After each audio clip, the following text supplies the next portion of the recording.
Sveiki, bet diskutuojant apie baptistus, iškilo vienas klausimas, vienu žodžiu, ar išgelbėjimas ateina su įtikėjimu ir jau reiškia mes jau jeigu įtikėjom, tai jau nesvarbu, ką mes darysime, galim net įžeidinėti šventąją dvasią, kaip Ananijas ir Safyra, tai yra apgaudinėti.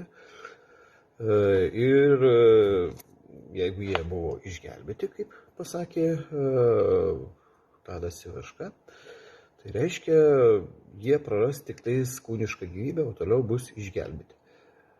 Mano Biblija kalba visai kitaip negu Tado. Ir yra toks veikėjas Lietuvoje, yra Eugenijus Semčenko, kurio jūs ištraukas irgi pamatysite, teiskit, kad jos galbūt ne visiškai kokybiškos, bet esmė tai, kad jisai kalba lygiai tą patį, ką ir kalba Tadas Ivaška. Reiškia, tu gali leistis narkotikus, bet jeigu tu buvai įtikėjęs, tai tu vis tiek būsi išgelbėtas. Tai vat aš noriu padiskutuoti šią temą atskirai. Ir prašau dar kartą, prašau komentuoti tik tais šią išgelbėjimo temą, remiantis Bibliją. Jeigu jūs nežinote arba nemokate remtis Bibliją, tada stebėkit geriau. Gal parašykit savo nuomonę, bet tik tais nenukrypkite nuo konteksto. Ačiū labai.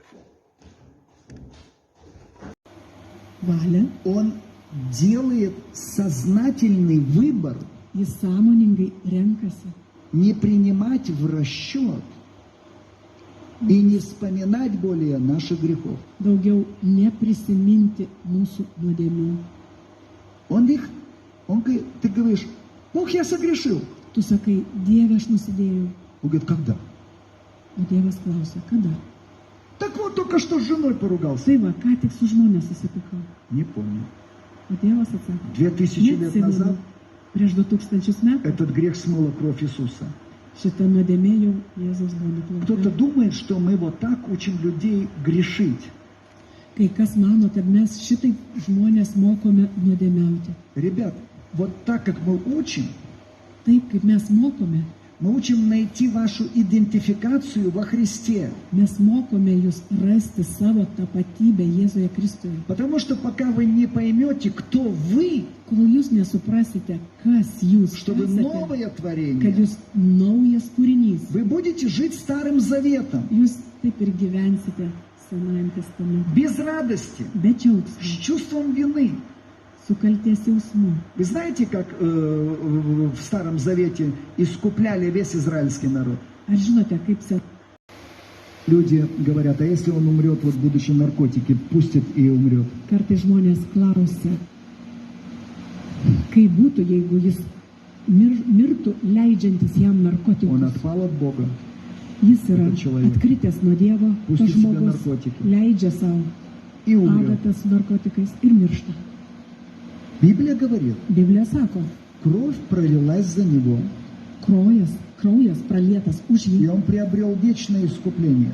ir jis įvykdė amžinai atpirkimą. Он попадет на небо, этот Jis, человек, tas žmogus papuls į dangų, но он потеряет награду. bet jis praras atlygį. И потерять награду, Prarasti atlygį, я думаю, что последнюю слезу Бог оттерет именно вот в этом плане. Когда увидит, что ты мог иметь, и что ты теперь имеешь. aš manau, kad Dievas nubrauks paskutinę ašarą, kai parodys, ką tu galėjai padaryti ir ką tu padarėjai. Награда будет разная.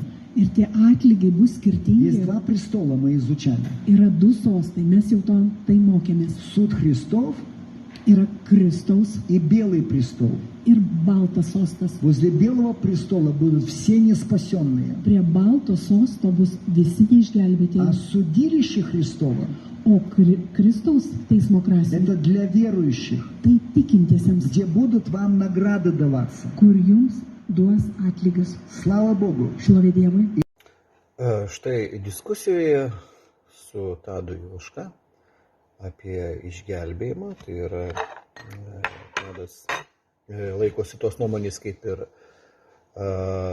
Semčenką, kad jeigu tu esi išgelbėtas, tai tu jau išgelbėjimo prarasti negali. Tai reiškia, tu įtikėjai ir viskas jau gali daryti bet ką ir jokių problemų nesidaro. Tai va, aš pateikiau tokį kaip ir argumentą, tai yra apie atvejį su Ananija ir Safyra. Mes matome iš Apaštalų darbų 2 skyriaus pabaigos, kad jie kasdien vieningai rinkdavosi šventykloje savo namuose, tai vienur tai kitur lauždavo duoną, vaišindavosi su džiugia ir taure širdim, šlovindami Dievą ir turėjo malonę visų žmonių akyse, o viešpats kasdien gausino bažnyčią išgelbėtaisiais. Apaštalų 5 skyrius, ten pradžia, kur yra kalbama apie jų vienybę, kad jie buvo kaip viena, kad jie, 5 skyrius, o vienas vyras vardu Ananijas savo žmoną Safyrą pardavė nuosavybę ir žmonai pritarint pasiliko dalį gautų pinigų, o kitą dalį atnešė ir padėjo prie apaštalų kojų. Petras paklausė: Ananijau, kodėl šėtonas užvaldė tavo širdį, kad tu pamelavai šventąjį dvasiai, pasilikdamas dalį už žemę gautų pinigų? Argi nebuvo tavo tai, ką turėjai ir ką gavai pardavęs, argi nebuvo tavo žinioje? Tai kodėlgi taip sumaniai savo širdie, tu pamelavai ne žmonėms, bet Dievui. Išgirdęs tuos žodžius, Ananijas krito ant žemės ir mirė. Didelė baimė apėmė visus tai girdėjusius. Bet aš paklausiau, sakau, o čia kaip jūsų supratimu? Ir gavau atsakymą. O atsakymas yra toks. Tai yra Tado Ivaškos, tai yra: jei Ananijas ir Safyra buvo išgelbėti, Dievas patraukė juos iš žemėje gyvųjų tarpo, bet išgelbėjimo neatimė.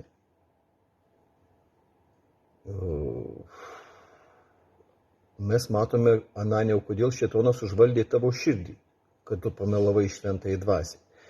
Reiškia, sekant tokią logiką, reiškia, mes galime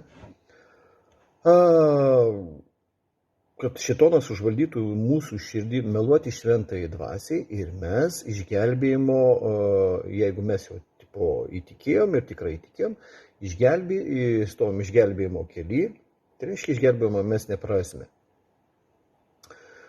Toliau jis rašo: bet jei jie tik apsimetė tikinčiaisiais, nes turėjo naudos ar kitų motyvų, jie neteko ne tik fizinės gyvybės, bet ir pražudė sielą.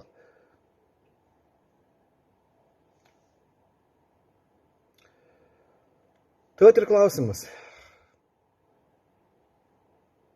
Labai paprastas. Tai jeigu mes jau įtikėjome ir tikime Dievą, ar mes galime leistis, pavyzdžiui, narkotikus, kaip sako Semčenka, galime meluoti šventajai dvasiai, tai kaip parašyta Petro, kad pasiduoti šėtonui ir kad mūsų širdis užvaldytų jisai. Ir mes neprarasim išgelbėjimo šitoje vietoje. Ar vis dėlto mes tą išgelbėjimą prarasim? Tai vat, diskusija yra tokia. Prašau, rašykit komentarus, tik tais šią temą, prašau, maldauju. Taigi dar po skriptum. Noriu paskaityti dar vieną mūsų su Tado Ivaška susirašinėjimo komentarus. Taigi, mano buvo užduota. Net atsimenant jūsų parašymus apie išgelbėjimą, norisi paklausti, ar jūs to išmokino šiam Biblijos institute, kad išgelbėjimo neįmanoma prarasti? Atsakymas iš Tado Ivaškos.